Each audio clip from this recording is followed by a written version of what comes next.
Hey, what's up, team? Coach Taj here from Frog Scripps here in San Diego, California. And I'm here because today is day 10 of our 31-day 100-rep challenge. That's right. Now we're going to take it back up to the upper body, and we're going to incorporate some core and a little bit more, including the pelvic floor, because today we're going to be doing the downward dog to opposite toe touch. Now, we got some options, we got some challenges, we got a little bit of everything that you need to succeed. Ooh, and I hope you keep it tight when you breathe, because today it's going to be for real, all right? So what you want to do, you want to start in that high plank. So you're going to go wrists under shoulders. You're then going to pop your feet back about hip width or wider.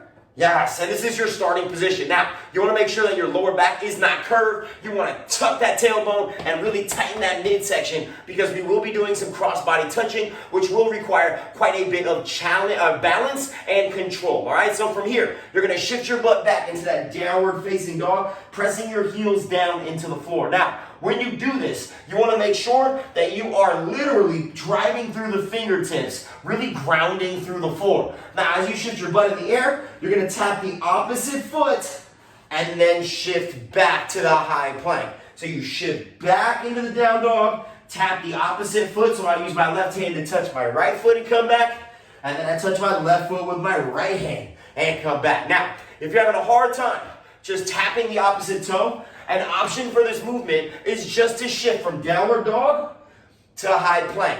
You'll still get that lengthen and that strengthened feeling through those lats, those big back muscles. You're really going to lengthen those out. You're going to feel it all through the back side of the legs, through the hamstrings, through the calves. You're also going to feel a little bit in those glutes. You're going to feel it in your core because you have to tighten and really stabilize through that midsection. You're also going to feel it in the shoulder girdle, which is great to help you stay safe, controlled, and mobilize those shoulders, which I know we use so much. Now, as you're doing this movement, if you're finding that your heels are not touching the floor when you shift back, that is okay. We all have different levels of flexibility and mobility in general, so just do what you can and do the best that you can with what you have, all right? Now, if you're in that high plank, and you're like, oh my God, Taj, this is so difficult just to go from down dog to high plank, option, within the option of, instead of touching the toe, just going to the down dog, your next option would be then to drop to your knees and then shift back like a child's pose. So you can bring the tops of those feet down to the ground, extend the arms out, shift back, pop the feet up. Drop down, drop the feet, shift back into that child's pose, really opening up that inner groin, really opening up those hips. Once again, expanding those arms so you're still getting that lengthen through that big back region, those lat muscles.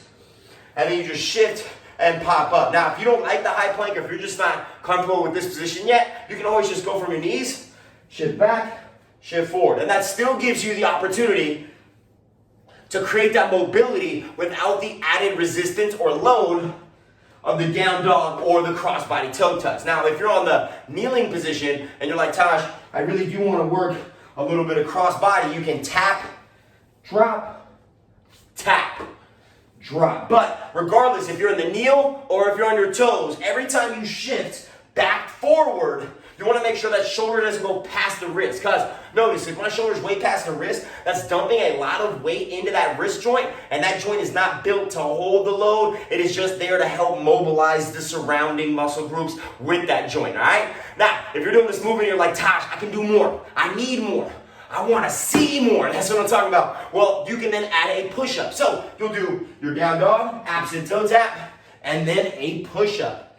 Opposite toe tap, push up. You can also bring that hand out, shift back, single arm, push up, bring that hand out, push up, all right? So you got a couple different ways that you can go about it. Now, every time you're bringing that hand off the ground, what you will notice is it is forcing your core to stabilize even more. So you have to actively brace, almost like Mike Tyson's about to come in and get you with a low blow. You got to keep it real tight, and you got to keep it in control as you're doing it. Don't forget about the abs. It will be easy after you get about 50 reps in to forget about keeping that core tight. But it's just like a light switch. You got to turn it on for those abs to maximize the stability and for you to maximize your ability to get it in, all right? Now, when you're doing this movement, once again, it's every toe tap is a rep. So you're going to have those feet wide. That's 1.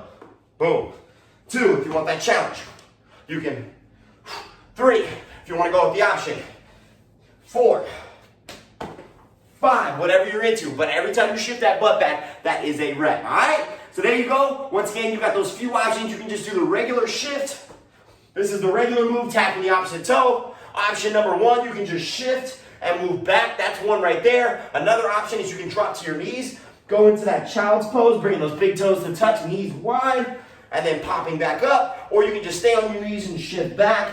You can even tap the opposite thigh or the opposite knee. Just make sure you're tucking that tailbone down if you are in the kneeling position. And then those challenges, once again, you can add that push-up. As you tap, you can also bring that hand up, tap from that single arm position, and then push up as well, all right? So there you go. Go get your 100 reps.